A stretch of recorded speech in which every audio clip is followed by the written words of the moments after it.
헛똑똑 잡학 아카이브 10분이면 구조가 보입니다. 지금 우리가 사는 이 세상, 제국이나 전쟁, 무역, 도시, 심지어 우리가 당연하게 생각하는 속도라는 개념까지 이 모든 게 딱 한 동물 덕분에 가능해졌다면 믿으시겠어요? 오늘 그 동물이 어떻게 인간 문명의 엔진이 되었는지 그 거대한 역사를 한 번에 꿰뚫어 보겠습니다. 자, 그럼 이 질문으로 한번 시작해 볼까요? 자동차도, 기차도, 당연히 말도 없던 세상을 한번 상상해 보세요. 모든 게 인간의 두 다리라는 생물학적 한계에 갇혀 있던 시대 말이에요. 네, 바로 사람이 걷는 속도, 그게 전부였습니다. 인류는 수만 년을 오직 두 발로 살았죠. 이게 무슨 뜻이냐면요, 모든 게 그냥 느렸다는 거예요. 세금 거두러 관리가 출발하면 며칠씩 걸리고 그 사이에 반란이 일어나서 끝나버릴 수도 있고, 정보가 도착했을 땐 이미 상황이 다 끝나버린 거죠. 문명이 발전하지 못한 게 아이디어가 없어서가 아니라 이 물리적인 속도의 한계에 꽉 막혀 있었던 겁니다.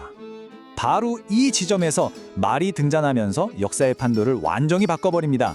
오늘 이야기의 핵심, 결론부터 딱 말씀드리자면 말은 그냥 탈 것이 아니었어요.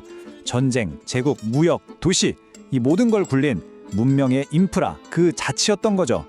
이 생물학적 엔진이 모든 걸 어떻게 재설계했는지 지금부터 한번 살펴보겠습니다. 자, 그럼 인간이 이 어마어마한 생물학적 엔진을 처음 손에 넣었을 때 세상이 어떻게 변했을까요? 그 첫 번째 속도 혁명으로 한번 들어가 보시죠. 이게 하루아침에 짠 하고 된 게 아니고요. 수천 년에 걸쳐서 말을 길들이고 타고 또 더 좋은 말을 만들어내는 기술이 차곡차곡 쌓인 하나의 거대한 혁신 과정이었습니다. 인간과 말의 파트너십은 계속 진화했고 그 단계마다 인류의 힘을 엄청나게 증폭시켰죠. 그리고 그 혁신의 힘이 가장 먼저 폭발한 곳은 바로 전쟁터였습니다. 전차라는 게 그냥 빨리 달리는 마차가 아니에요. 이건 말의 속도랑 궁수의 원거리 공격 능력을 합친 역사상 최초의 통합 무기 시스템이라고 봐야 합니다. 이 부분이 정말 흥미로운데요. 전차가 그냥 무기가 아니라 권력의 구조 자체를 바꾸어 버렸다는 거예요. 생각해보세요. 말이 많으면 군사력이 강해지죠? 그럼 그 힘으로 더 많은 세금을 거둘 수 있고 그 돈으로 또 말을 하는 겁니다. 이게 계속 반복되는 거죠. 말은 그냥 전쟁 도구가 아니라 권력을 복리로 불려주는 시스템이 되어버린 거예요. 전차가 전쟁의 판도를 바꿨지만 말 위에 탄 인간을 그야말로 완전체로 만들어준 건 훨씬 작고 단순한 발명품이었습니다. 네, 바로 등자죠. 근데 등자가 준 건 단순히 편안함이 아니었어요.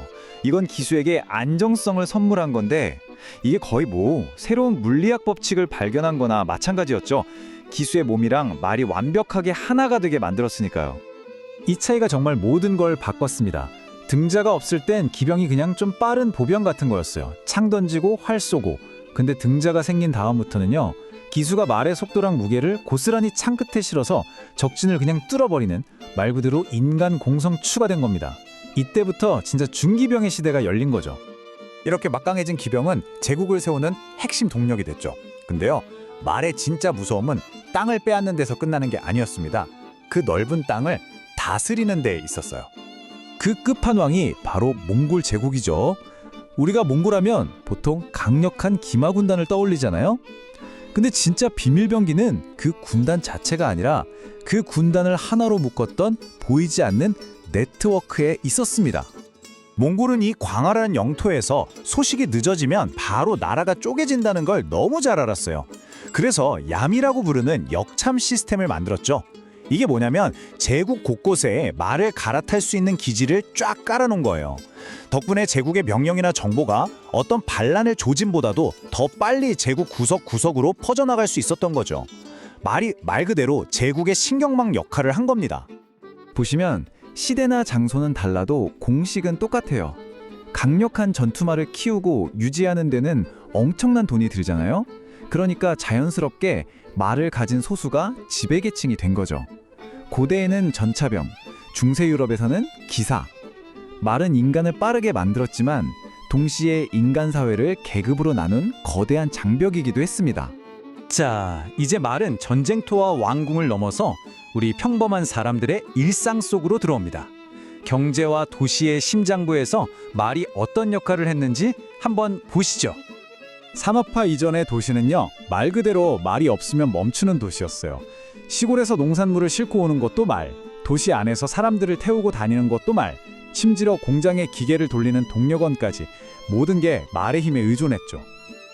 그 규모가 어느 정도였냐면요, 1900년쯤에 런던이라는 도시 하나에서만 일하던 말이 무려 30만 마리였다고 합니다.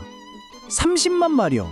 도시 전체가 거대한 생물학적 엔진으로 쉴 새 없이 돌아가고 있었던 거죠. 그런데 문제가 있었어요. 아주 아이러니한 문제였죠. 말이 이렇게 많아지니까 도시가 이 말들이 쏟아내는 분뇨를 감당할 수가 없게 된 겁니다. 수십만 마리의 말이 매일같이 만들어내는 분뇨는 끔찍한 위생 문제를 일으켰죠.